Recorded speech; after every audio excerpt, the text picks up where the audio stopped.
Welcome to Advisory Conversations with Tim Seymour and Deb Halliday. This podcast is for accounting professionals and financial coaches who are ready to step beyond compliance and into advisory. Because real advisory isn't about doing more yourself. It's about building something that works without you being the bottleneck. Welcome along, and Deb, we have got a cracker today, haven't we, with our conversation? Yeah, looking forward to this one. So our topic today is how to remove yourself as the bottleneck. This is one of our most favourite conversations. So this is why we wrote the book, Advisory Teams, by the way. So, we'll give you the information on how you can find out more about that. But this is the whole point of why we wrote the book and how we then created a complete training and development company to help accounting and bookkeeping practice owners remove themselves as the bottleneck when it comes to advisory, because we've seen this so many times. We've been in the bottleneck ourselves, and then in running the membership for the last over 4 years, where I guided accounting and bookkeeping practice owners to deliver a high value, high performing advisory service, we kept hitting a ceiling with our members because they would only take on so many clients to deliver advisory to, because their time was a problem.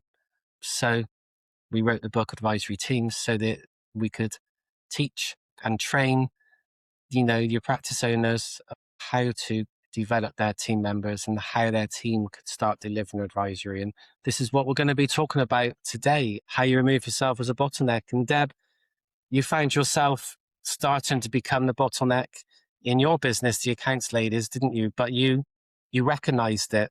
A lot of people will recognize it but not take action, but you didn't stop at recognizing it. You took action. So do you want to share a little bit about what you did? Yeah, sure. So I had been a solo bookkeeper for 10 or so years, where I did everything myself, just compliance work. And then when I decided to introduce advisory, I wound down my business completely and I decided to rebuild. But I realized that I needed to earn an income really, really quickly. And I didn't want to do the delivery anymore. So I built it by building a team. And I concentrated on sales, marketing, and onboarding the clients. And as I onboarded clients, I then recruited a subcontractor to do the bookkeeping and compliance work. And that meant I could then sell, sell and onboard the next client. And I did it that way. So I wasn't tied up in any delivery. And that was working really, really well for me. And it meant that I could take on more clients without getting to capacity myself. So when I started to take on advisory, I was doing the advisory part of it. I realized very quickly that I'd swapped bookkeeping for advisory, and I needed to be the business owner. I needed to be running the business. And not only that, I still need to be marketing, selling and onboarding clients. But my time was being consumed by advisory. Yes, it was a lot more money, but it was still my time for money.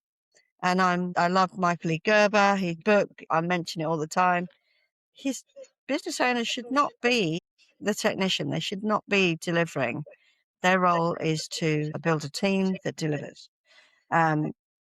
So I quickly realized that it was all landing in my lap, and I felt hesitant to offer advisory to other new clients. I was finding that I was hesitating within discovery calls, and I was swaying to changing my sales pitch because I didn't want to take on more and more business. And so I thought, okay, well, I want to still sell advisory. I enjoyed that aspect of the service, really helping the clients, and we positioned ourselves as that level of support, not just compliance. So I kind of just thought, well, what do I do? And I thought, well, I'll do exactly the same as what I've done with bookkeeping. I'll outsource. I'll find somebody, but it's all under the accounts ladies umbrella. So everybody had an accounts ladies email. they were an accounts lady. And so I outsourced to a fellow business financial coach who didn't really like sales and marketing. She didn't really like sales and marketing, so we were a great match because I that's what I do. I've always done sales and marketing, so I outsourced to her. And to start with, I was a little bit worried that moving the clients that I'd been dealing with, the handful of clients that I had been dealing with, over to her, that they would be resentful or felt as if I was maybe palming them off, or because we'd established a good relationship. But I needn't have worried because they loved her. She was fantastic. And not only that, she was able to deliver more because she didn't have a bookkeeping business to run. Yeah.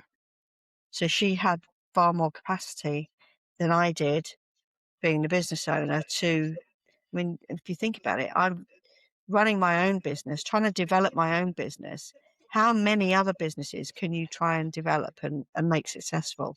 Just headspace and emotional wise, it's a strain, you know.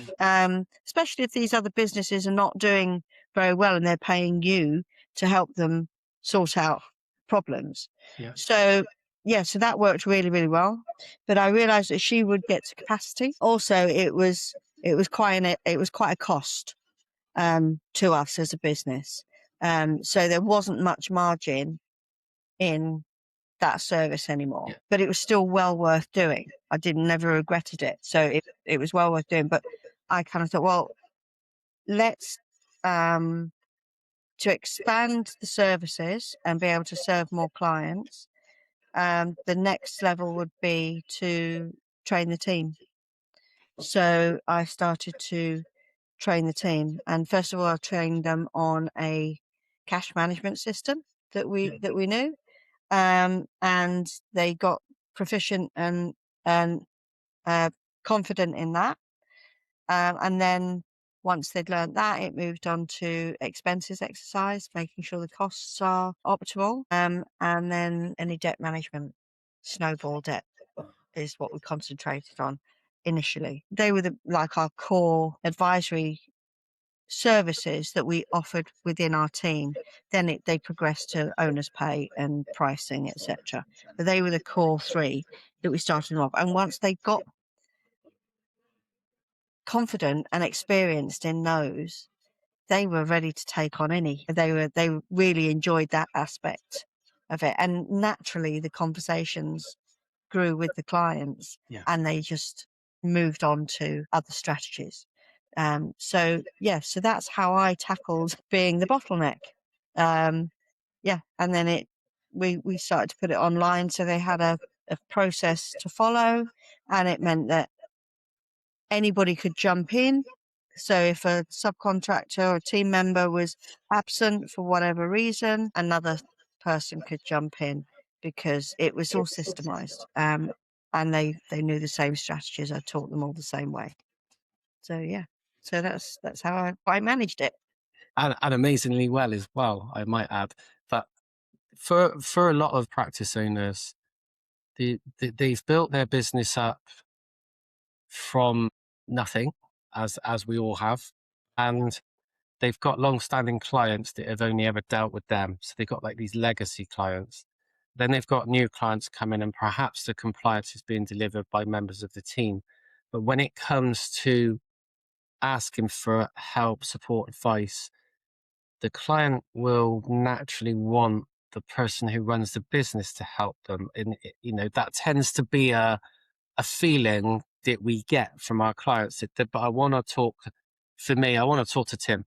It's Tim I want to talk to. When I sold the business, I still had people contact me, and I used to say, I can't help you because I'm not running the business anymore. You need to, but they're not personable like you. So you, in a way, by being that type of person, you've created your own bottleneck in itself, haven't you? But it's difficult to train the clients then to not contact the business owner, the practice owner, who they've known as the head of the business all this time, and to start to then deal with the team. So how do you overcome that, Deb? How did you overcome that with your scenario?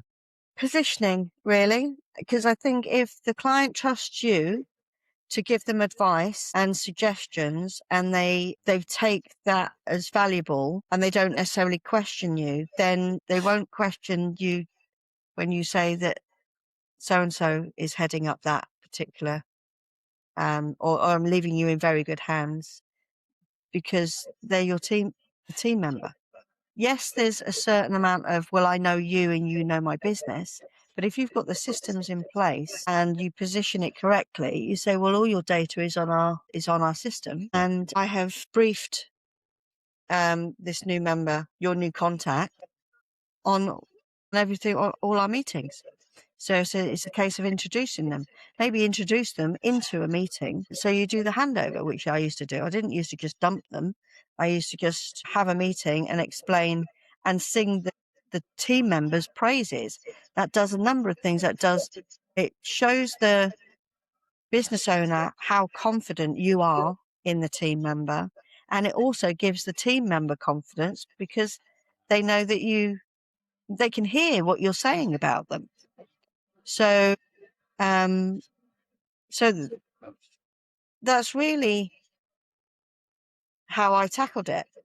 Anybody knew, I positioned it that it won't be me that's delivering. It's my team. My whole team are advisors, and because I had them as subcontractors, I used to be able to say they're business owners in their own right, so they understand what it's like to run a business. And they'd be okay. Well, the other way to position that is they have been helping other business owners in your industry for this exact problem for a number of months or a number of years, or they've been helping me with your data. You know, it's just me that you've been talking to, but it's them that have been doing the work. So you can position it that way. But yeah, it's a certain amount of, you're your own business owner. You're the accountancy practice owner. It's your decision. If the client can be dictating who they have out of your team working and who they deal with, who's running the practice? But that's really the last resort, isn't it? And that kind of like thought process is the last resort. If they're really adamant, I think, well, it's not really. I'm not their employee. They can't demand meetings with me. If they want this service, then yes, they can have this service. They can have the success, but they can't really dictate that they have the meetings with me. Yeah, no, I totally agree. But a lot of businesses do depend on the owner and the person who's founded the business originally, because they've built their name up, they've been the go-to person, they train their team to go to them, which is a classic mistake. Because you want your team to replicate everything you've done, it becomes a thing where they have to come to you to make sure everything's working in the right way. They come to you asking questions, and if you're not careful, you've created a business that can't run without you at all. Because even your team won't make decisions because they feel like they have to ask you. So you have to change that dynamic, don't you? And it comes from allowing your team to make decisions, allowing them to make mistakes, because we all make mistakes. As a business owner, I made many mistakes that I would love to have not made. But if I hadn't have made them, I wouldn't have learned, and I wouldn't have developed, and I wouldn't have improved how I ran the business and what I'm doing even up till today. So making mistakes is part of development. We wouldn't expect people to keep making the same mistake time and time again, of course, but allowing your team to learn from making mistakes is one of the first steps to giving them that power to make decisions, and then the confidence to have a conversation with the client without feeling that they have to come to you all the time, because otherwise you're never going to get yourself out of that bottleneck, and you've just built this business that cannot run without you, which is why when you're on holiday, you get constantly asked questions, if not from clients, but from your team. And that's no good to anyone. That's no good for you mentally, physically, personally, health-wise, but it's also no good to your team because they don't feel they can operate. So for businesses that have teams there, it's really important to transfer that power gradually, isn't it, over a period of time so that they start to feel, in position to deliver advisory. Yeah. So there's a process of building a team, even from an existing team. You've got to be careful of hierarchy and expectations of seniority. This episode is sponsored by APX Training and Development. If you're looking to step into advisory or build a team that can deliver it consistently, APX provides structured training designed specifically for accounting professionals. You can find out more by joining the waitlist for upcoming programs. So, but when you're introducing advisory services, the critical element is to evaluate who is going to be the new advisory team leader. And they don't necessarily have to be a team leader to start with, but they're the first person that you introduce into the strategies and the dealing with clients. And then you can build, because the person behind them, that's when you look for another team member, because what you're doing is teaching the first team member, who would be the leader, to be the person that removes you from the bottleneck. Yeah. So you'll end up with a self-fulfilling firm, really, self-sustaining firm. And you can have as many advisory team members as you like, but what you can't really do is have anybody leapfrog over people that have been offering advisory, because, as we know, in any team, that generally doesn't work. You put somebody's nose out of joint, you may end up losing really good team members. So you've got to be, that's a critical point. But that is still the process. And it's the process that we go into far more detail and train. In fact, in our training program, you don't even have to train the team leader or team members yourself. They come on our program, because otherwise you'll end up being the bottleneck and being the trainer of the advisory team. So that's why we built the APX training and development to do that for you. Absolutely. And the owner does the training first before the team undertake the training. So everybody is on the same page, everybody's singing from the same hymn sheet. And that helps to build up the trust within the team as well, doesn't it? In the way that you've just explained, but also with the way that they're trained. Because a team without trust is not going to be a successful team. It's going to be a team that doesn't collaborate. And the team needs to be collaborative. It needs to pool resources. It needs to share knowledge. It needs to share opinions and what they're seeing and what they're hearing, within the conversations with the client, and how they see, the best way forward for that client. And it might be that there's a group of people there that come up collectively with some really meaningful strategies for the client to achieve the outcomes. And at the end of the day, as we keep saying, and we've said on previous conversations, achieving the client outcomes has got to be our main objective. We need to move people from not making very much money at all to making a lot of money, or at least making the money that makes them comfortable and starts to turn their life around and achieve the dreams that they had when they started their business, because these things are possible, but they need support. And if their support only comes from one person, and that one person is not around for a sustained period of time, then the support's just fallen off a cliff. And who can then step into the shoes of the owner if they've not felt empowered to be able to do so previously? So the team has to be built in the background.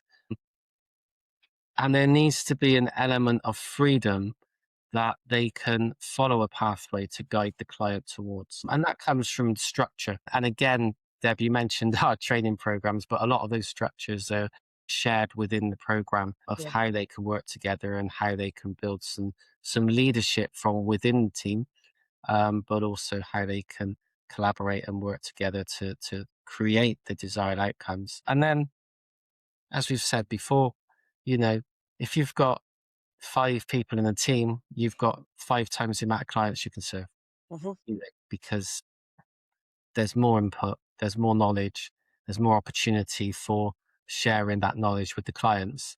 And so you can help more clients than what you can help if it's just you delivering on your own. So it's a complete no-brainer, really, isn't it, to build your advisory team? This episode is also supported by the Business Course Library, a ready-made resource designed for accounting professionals to share with their clients, helping answer common business questions without taking up your time. Access is available through subscription, with new content added regularly. Yeah, it is. I mean, if you think, all of our team for compliance are taught on the same system, same processes, to put together a set of accounts. So we do that the same with advisory. So it's vital that the business owner does the same training that their team are going to go through. And that's so that they can have confidence in their team members' capabilities and what they've been trained to do, what they haven't yet been trained to do. And so they're not overextending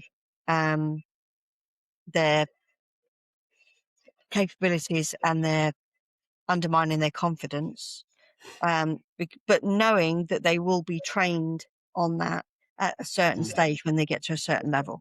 So it also helps with real world scenarios where if the team member has a question, every person, so the business owner, the team leader and the team member have all completed the same training. So they're all singing from the same songbook. And that way you can, if they all understand, they've developed the same skills, they can collaborate together because they understand the outcomes that are necessary and the processes to get there. And that goes for the financial strategies as well that we teach them, as well as the core skills to be a team member, to be a team leader, and to how to collaborate as a team. And that's the whole structure that we take them through. But yeah, everybody does the same training, so that they're on the same page. Yeah. And we deliver this through e-learning platforms, but also we are delivering workshops in September, from September onwards. That will be initially, with this first cohort, will be once a week, and the financial strategies will be monthly. So yeah, we're looking forward to that, and that will be in September. So you can find out more about that from our website on apxtraining.uk. So that's apxtraining.co.uk. And I just want to kind of highlight one other thing, really, Deb, is that we've often talked about in the past how an accountant and a bookkeeper decides to set up their own business because they can deliver accountancy and bookkeeping services. Highly skilled, gone through all the training, go and deliver that, get some customers, deliver. Great. We're not trained to be business owners, so we have to then learn all these other skills. We take on a team. We're not trained how to run a team. We're not trained how to employ people. We have to find all this out as we go along. And likewise, given the scenario we're talking about, removing yourself from the bottleneck, most people want to transform and create transformations as quickly as possible. So they want to move from A to B as fast as possible. We're not trained. We're not taught, to know how to train a team. So why would you try and undertake that on your own without support?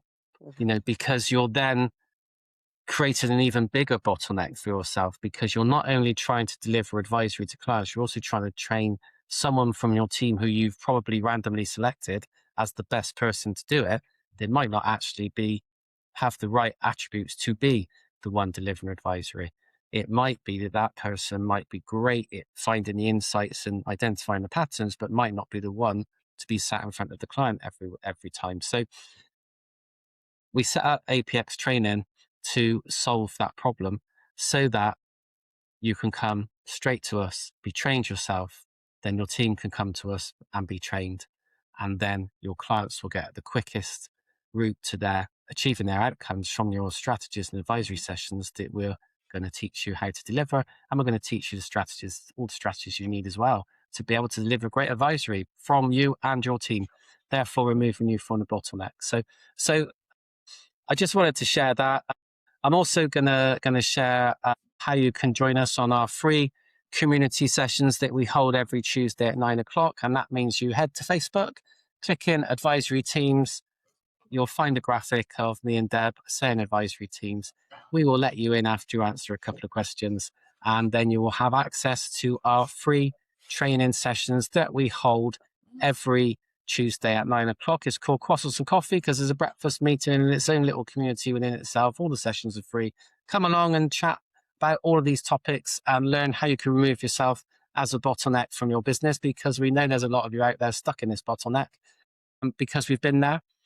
We've walked the walk, we've talked the talk, we've smashed ourselves out of the bottle ourselves, and we've then guided other people to remove themselves from the bottleneck as well. So come along and find out more about it.